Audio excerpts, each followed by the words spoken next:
Sehingga itu masih menjadi pertimbangan yang sampai hari ini orang-orang masih bisa menerka-nerka saja, belum ada kepastian atau konfirmasi konkret, karena mau bagaimanapun hak prerogatif itu ada di Megawati, sehingga Megawati menyalurkan Anies atau tidak itu terserah Megawati gitu.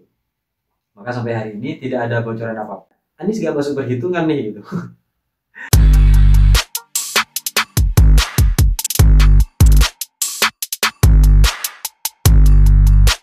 Hai teman ghosting. Hari ini berbagai macam media sedang memberitakan bahwa Anies akan diusung oleh PDIP.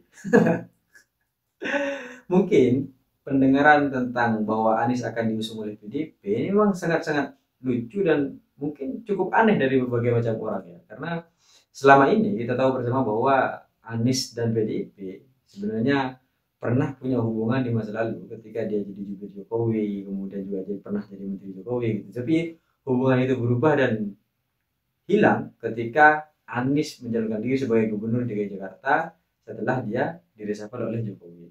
Dan saat itu, satu yang kemudian menjadi persoalan adalah munculnya narasi intoleransi yang kemudian digaungkan hanya karena ya soal agama lah, sehingga kemudian hal ini menjadi satu hal yang kemudian dalam pandangan beberapa orang memecah belah keadaan rakyat dan keadaan bangsa dan negara ketika pada proses pilkada waktu itu, sehingga ini menjadi hal yang kemudian tidak terlupakan oleh para pendukung, baik itu pendukung Ahok ataupun pendukung PDIP, bahwa Anies punya rekam jejak yang tidak baik selama ini, sehingga dia termasuk salah satu tokoh yang kemudian bagi berbagai macam kalangan, beberapa kalangan dianggap sebagai tokoh memecah belah atau berbagai macam tokoh yang pro terhadap pergantian Pancasila dan sebagainya gitu. Karena waktu itu memang Anies diusung oleh berbagai macam kalangan seperti FPI salah satunya, hal yang kemudian akhirnya hari ini ormas tersebut dihapus oleh pemerintah atau dibubarkan lah kiranya, sehingga berbagai macam rejak masa lalu itu akan menjadi lucu dan akan menjadi cemoohan bagi berbagai macam lawan dari PDI Perjuangan ketika memang Anies diusung oleh PDIP gitu. Jadi nanti ketika memang teman-teman PDIP ini atau Megawati menyepakati bahwa Anies akan didukung oleh PDIP, diberikan surat rekomendasi gitu, maka orang-orang di luar PDIP ataupun orang-orang yang nanti menjadi lawan politik PDIP akan dengan sangat mudah untuk kemudian memberitahukan kepada seluruhnya bahwa seluruh partai sama saja, tidak ada partai yang kemudian akhirnya berpegang teguh pada ideologi dan sebagainya gitu. Meskipun keadaan hari ini PDIP dan Anies itu sedang dipertemukan dalam satu posisi nasib yang sama gitu. Karena selama ini PDIP itu kan digurung oleh pemerintah, oleh kekuasaan gitu ya, pemerintah oleh kekuasaan, sehingga dia tidak bisa kemana-mana gitu. Pokoknya digurung gitu, semua koalisi besar-besaran di berbagai macam daerah gitu, diraup semuanya menjadi satu koalisi Kim plus gitu. Sehingga akhirnya PDIP dengan berbagai macam threshold dan syarat-syarat, nah itu tidak memenuhi, maka akhirnya PDIP tidak bisa mencalonkan. Namun karena ada keputusan MK yang sekarang sudah tidak berubah menjadi Mahkamah Keluarga tapi menjadi Mahkamah Konstitusi, memberikan angin segar. Meskipun ini sebenarnya bukan hanya persoalan PDIP tapi soal keadilan dan kebenaran yang kemudian tidak boleh hilang dari proses demokrasi dan bernegara kita. Sehingga dari angin segar ini akhirnya PDIP bisa punya ruang untuk kemudian keluar dari kerangkengan atau keluar dari kepungan yang dilakukan oleh kekuasaan, sehingga hari ini dia bisa mencalonkan. Namun hal yang kemudian disampaikan oleh Megawati bahwa enak aja gitu kan, kita sudah punya kursi dan sebagainya gitu kan, kemudian ini tiba-tiba masuk aja gitu. Ya kalau mau ini jadi kader lah gitu, maksudnya jadi kader dalam artian dia harus manut dan harus nurut gitu, tidak kemudian akhirnya nanti mencari gitu.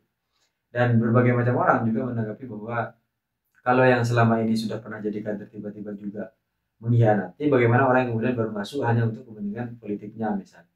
Itu tuh terjadi berbagai macam pertanyaan-pertanyaan gitu. Tapi yang pasti hari ini Megawati tidak mengumumkan Anies sebagai calon gubernur di Pilkada Jakarta. Meskipun semua orang sudah mengira bahwa hari ini akan diumumkan gitu. Jadi Anies dan Rano Karno gitu. Dia akan diumumkan gitu. Tapi akhirnya hari ini tidak ada pengumuman, mungkin saja besok. Tapi ini masih dinamis gitu, karena berbagai macam pidato Megawati pada hari ini di pengumuman tahap ketiga sudah menyampaikan berbagai macam hal yang kayaknya Anies gak masuk perhitungan nih gitu. Kalau sampai hari ini Anies masih memiliki banyak kaki gitu kan, masih berpijak pada berbagai macam dasar gitu, tidak kokoh pada satu PDI Perjuangan misalnya, ya maka ngapain kita masih dukung kader yang kemudian mencela-mencela kayak gitu, atau kader yang kemudian tidak mau melawan dan berjuang bersama gitu. Ya enak aja cuma dikasih kursi kemudian dia mau jadi aja gitu kan, maksudnya memanfaatkan partai politik untuk kepentingannya gitu. Bukan dalam proses dia memperjuangkan visi dan misi yang ingin dicapai oleh partai politik tersebut untuk kebangsaan dan kenegaraan. Sehingga itu masih menjadi pertimbangan yang sampai hari ini orang-orang masih bisa menerka-nerka saja gitu. Belum ada kepastian atau konfirmasi konkret, karena mau bagaimanapun hak prerogatif itu ada di Megawati, sehingga Megawati menyalurkan Anies atau tidak itu terserah Megawati itu. Maka sampai hari ini tidak ada bocoran apapun, tapi sempat memang beredar bahwa Anies akan diumumkan sebagai calon gubernur. Namun hal ini cukup juga pasti akan berubah, juga bisa akan berubah karena situasi politik akan selalu dinamis dan tentu Megawati mempertimbangkan banyak hal. Maka kalau pada akhirnya Anies tetap diusung dengan atas nama apa namanya pertemuan nasib atau lain sebagainya, maka nanti akan ada banyak lelucon-lelucon baru yang akan muncul untuk kemudian menjudutkan PDIP. Maka akhirnya PDIP punya dua pilihan, mencalonkan Anies yang kemungkinan pragmatisnya juga bisa akan menang gitu kan, dengan mengkonter berbagai macam lelucon-lelucon yang akan diserahkan kepada PDIP, atau dia akan berdiri sebagai partai yang kokoh dengan ideologinya, yang kemudian ini bukan hanya tentang tawar menawar apa namanya kemenangan dan sebagainya, tapi ini memang tentang bagaimana sistem kaderisasi yang ada di partai, bagaimana kemudian partai memilih siapa yang kemudian akan diusung.